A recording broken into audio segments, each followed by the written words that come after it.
Day 107. 1 Samuel 25-27. Chronological plan. Abigail stops a massacre, David spares Saul again, and Yahweh's anointed flees to the land of the very giant he defeated.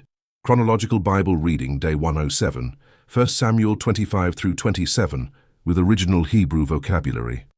1 Samuel 25. Samuel dies and all Israel mourns for him. David goes down to the wilderness of Paran and sends messengers to Nabal, a wealthy man of Carmel, asking for provisions in return for protection. Nabal answers with contempt, and David sets out determined to shed blood. Abigail, a woman of good understanding, prepares a gift and intercedes with discretion, reminding David that his life is bound in the bundle of the living with Yahweh. Nabal is struck by Yahweh himself and dies, and Abigail becomes David's wife. 1 Samuel 26. The Ziphites hand David over to Saul for the second time. Saul goes down to the wilderness of Ziph with 3,000 chosen men, and David, with Abishai, enters the camp, while a deep sleep from Yahweh falls on the soldiers. David takes the spear and water jar from Saul's head, but refuses to raise his hand against Yahweh's anointed. From the top of the mountain he confronts Abner. Saul confesses that he has played the fool, and justice is handed entirely over to Yahweh. 1 Samuel 27.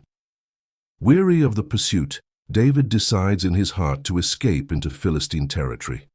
He goes with 600 men to Achish, king of Gath, and receives the city of Ziklag as his dwelling.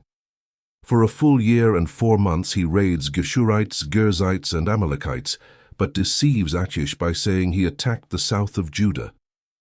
Achish trusts him completely, thinking David has become abhorred by his own people of Israel. Today you will learn words like Tzeror Hachayyim, the bundle of life, the picture of life bound to Yahweh himself, Mashiach Yhwh, Yahweh's anointed, consecrated by holy oil, and Tardemah, deep sleep sent by God, the same that fell on Adam and Abram. Tomorrow we continue the chronological plan with Day 108.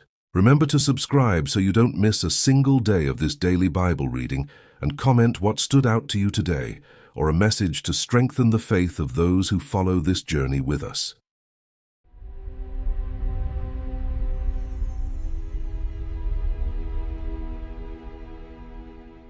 First Samuel chapter 25. Samuel died, and all Israel gathered themselves together and mourned for him, and buried him at his house at Ramah. Then David arose and went down to the wilderness of Paran. There was a man in Maon whose possessions were in Carmel, and the man was very great. He had 3,000 sheep and 1,000 goats, and he was shearing his sheep in Carmel. Now the name of the man was Nabal, and the name of his wife Abigail. This woman was intelligent and had a beautiful face, but the man was surly and evil in his doings. He was of the house of Caleb. David heard in the wilderness that Nabal was shearing his sheep. David sent 10 young men, and David said to the young men, "Go up to Carmel and go to Nabal and greet him in my name. Tell him, 'Long life to you, peace be to you, peace be to your house, peace be to all that you have. Now I have heard that you have shearers. Your shepherds have now been with us, and we didn't harm them. Nothing was missing from them all the time they were in Carmel. Ask your young men, and they will tell you. Therefore let the young men find favor in your eyes, for we come on a good day. Please give whatever comes to your hand to your servants and to your son David." When David's young men came, they spoke to Nabal all those words in the name of David, and waited. Nabal answered David's servants, and said, "Who is David? Who is the son of Jesse? There are many servants who break away from their masters these days. Shall I then take my bread, my water, and my meat that I have killed for my shearers, and give it to men who I don't know where they come from?" So David's young men turned on their way and went back, and came and told him all these words. David said to his men, "Every man put on his sword." Every man put on his sword. David also put on his sword. About 400 men followed David, and 200 stayed by the baggage. But one of the young men told Abigail, Nabal's wife, saying, Behold, David sent messengers out of the wilderness to greet our master, and he insulted them. But the men were very good to us, and we were not harmed, and we didn't miss anything as long as we went with them when we were in the fields. They were a wall to us both by night and by day, all the while we were with them, keeping the sheep. Now therefore know and consider what you will do, for evil is determined against our master and against all his house, for he is such a worthless fellow that one can't speak to him." Then Abigail hurried and took 200 loaves of bread, 2 containers of wine, 5 sheep ready dressed, 5 seahs of parched grain, 100 clusters of raisins, and 200 cakes of figs, and laid them on donkeys. She said to her young men, "Go on before me. Behold, I am coming after you." But she didn't tell her husband, Nabal. As she rode on her donkey and came down hidden by the mountain, behold, David and his men came down toward her, and she met them. Now David had said, "Surely in vain I have kept all that this fellow has in the wilderness, so that nothing was missed of all that pertained to him. He has returned me evil for good. God do so to the enemies of David, and more also, if I leave of all that belongs to him by the morning light, so much as one who urinates on a wall." When Abigail saw David, she hurried and got off her donkey, and fell before David on her face, and bowed herself to the ground. She fell at his feet and said, "On me, my lord, on me be the blame. Please let your servant speak in your ears. Hear the words of your servant. Please don't let my lord pay attention to this worthless fellow Nabal, for as his name is, so is he. Nabal is his name, and folly is with him. But I, your servant, didn't see my lord's young men whom you sent. Now therefore, my lord, as Yahweh lives, and as your soul lives, since Yahweh has withheld you from blood guiltiness and from avenging yourself with your own hand, now therefore let your enemies and those who seek evil to my lord be as Nabal. Now this present which your servant has brought to my lord, let it be given to the young men who follow my lord. Please forgive the trespass of your servant. For Yahweh will certainly make my lord a sure house, because my lord fights Yahweh's battles. Evil will not be found in you all your days. Though men may rise up to pursue you and to seek your soul, yet the soul of my lord will be bound in the bundle of life with Yahweh your God. He will sling out the souls of your enemies as from a sling's pocket. It will come to pass, when Yahweh has done to my lord according to all the good that he has spoken concerning you, and has appointed you prince over Israel, that this shall be no grief to you, nor offense of heart to my lord, either that you have shed blood without cause, or that my lord has avenged himself. When Yahweh has dealt well with my lord, then remember your servant." David said to Abigail, "Blessed is Yahweh, the God of Israel, who sent you today to meet me. Blessed is your discretion, and blessed are you, who have kept me today from blood guiltiness, and from avenging myself with my own hand. For indeed, as Yahweh the God of Israel lives, who has withheld me from harming you, unless you had hurried and come to meet me, surely there wouldn't have been left to Nabal by the morning light so much as one who urinates on a wall." So David received from her hand that which she had brought him. Then he said to her, "Go up in peace to your house. Behold, I have listened to your voice and have granted your request." Abigail came to Nabal, and behold, he held a feast in his house like the feast of a king. Nabal's heart was merry within him, for he was very drunk. Therefore she told him nothing until the morning light. In the morning, when the wine had gone out of Nabal, his wife told him these things, and his heart died within him, and he became as a stone. About 10 days later, Yahweh struck Nabal so that he died. When David heard that Nabal was dead, he said, "Blessed is Yahweh, who has pleaded the cause of my reproach from the hand of Nabal, and has kept back his servant from evil. Yahweh has returned the evil doing of Nabal on his own head." David sent and spoke concerning Abigail to take her to himself as wife. When David's servants had come to Abigail to Carmel, they spoke to her, saying, "David has sent us to you to take you to him as wife." She arose and bowed herself with her face to the earth, and said, "Behold, your servant is a servant to wash the feet of the servants of my lord." Abigail hurriedly arose and rode on a donkey with her 5 maids who followed her. And she went after the messengers of David and became his wife. David also took Ahinoam of Jezreel, and they both became his wives. Now Saul had given Michal his daughter, David's wife, to Palti the son of Laish, who was of Galim. 1 Samuel chapter 26. The Ziphites came to Saul to Gibeah, saying, "Doesn't David hide himself in the hill of Hachilah, which is before the desert?" Then Saul arose and went down to the wilderness of Ziph, having 3,000 chosen men of Israel with him to seek David in the wilderness of Ziph.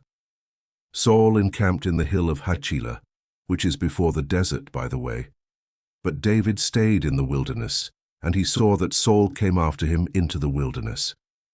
David therefore sent out spies, and understood that Saul had certainly come. Then David arose and came to the place where Saul had encamped, and David saw the place where Saul lay, with Abner the son of Ner, the captain of his army.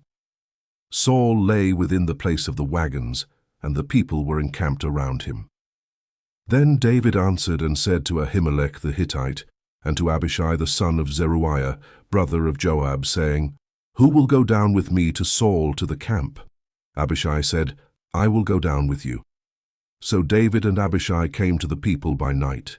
And, behold, Saul lay sleeping within the place of the wagons, with his spear stuck in the ground at his head, and Abner and the people lay around him.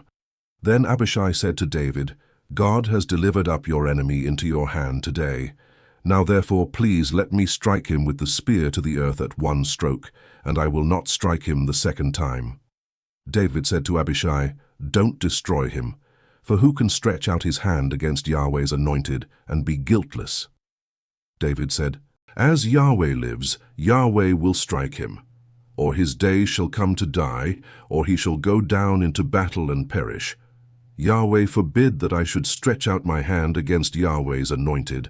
But now please take the spear that is at his head and the jar of water, and let's go." So David took the spear and the jar of water from Saul's head, and they went away. No man saw it, or knew it, nor did any awake, for they were all asleep, because a deep sleep from Yahweh had fallen on them. Then David went over to the other side, and stood on the top of the mountain far away, a great space being between them. And David cried to the people, and to Abner the son of Ner, saying, "Don't you answer, Abner." Then Abner answered, "Who are you who calls to the king?" David said to Abner, "Aren't you a man? Who is like you in Israel? Why then have you not kept watch over your lord the king? For one of the people came in to destroy your lord the king. This thing isn't good that you have done. As Yahweh lives, you are worthy to die, because you have not kept watch over your lord, Yahweh's anointed. Now see where the king's spear is, and the jar of water that was at his head." Saul recognized David's voice and said, "Is this your voice, my son David?" David said, "It is my voice, my lord, O king." He said, "Why does my lord pursue his servant? For what have I done? What evil is in my hand? Now therefore, please let my lord the king hear the words of his servant. If it is so that Yahweh has stirred you up against me, let him accept an offering. But if it is the children of men, they are cursed before Yahweh. For they have driven me out today, that I shouldn't cling to Yahweh's inheritance, saying, 'Go, serve other gods.' Now therefore, don't let my blood fall to the earth away from the presence of Yahweh, for the king of Israel has come out to seek a flea, as when one hunts a partridge in the mountains." Then Saul said, "I have sinned. Return, my son David, for I will no more do you harm, because my life was precious in your eyes today. Behold, I have played the fool, and have erred exceedingly." David answered, "Behold the spear, O king. Let one of the young men come over and get it. Yahweh will render to every man his righteousness and his faithfulness, because Yahweh delivered you into my hand today, and I wouldn't stretch out my hand against Yahweh's anointed." Behold, as your life was respected today in my eyes, so let my life be respected in Yahweh's eyes, and let him deliver me out of all oppression."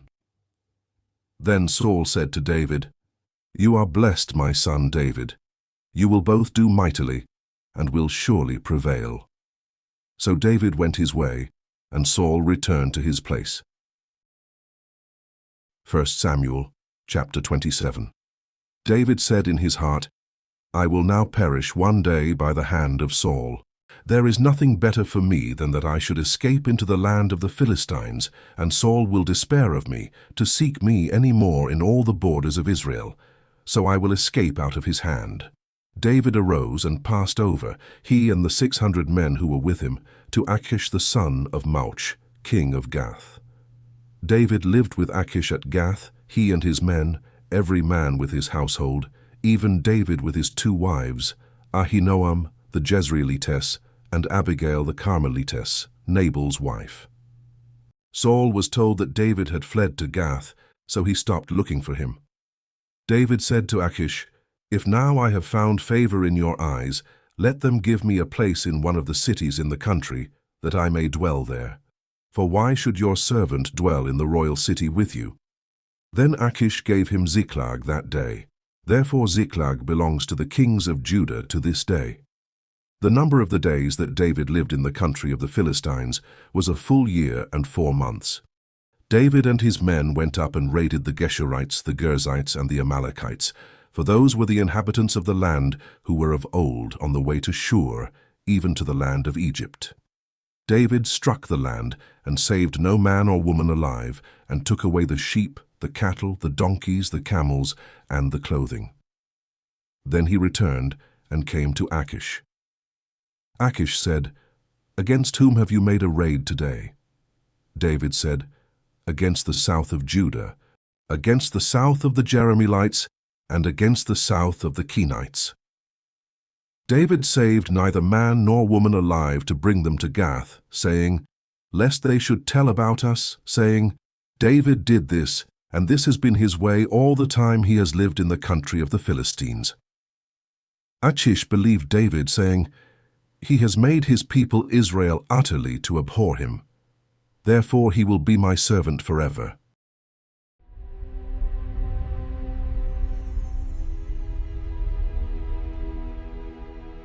We close here day 107 of our journey through the Word. In 1 Samuel 25 through 27, we watched Abigail's wisdom hold back David's sword, the mature faith of the Anointed who refuses Saul's spear, and the human weariness that drives the same Anointed to seek refuge in the land of the giant he once defeated. Day 107 complete.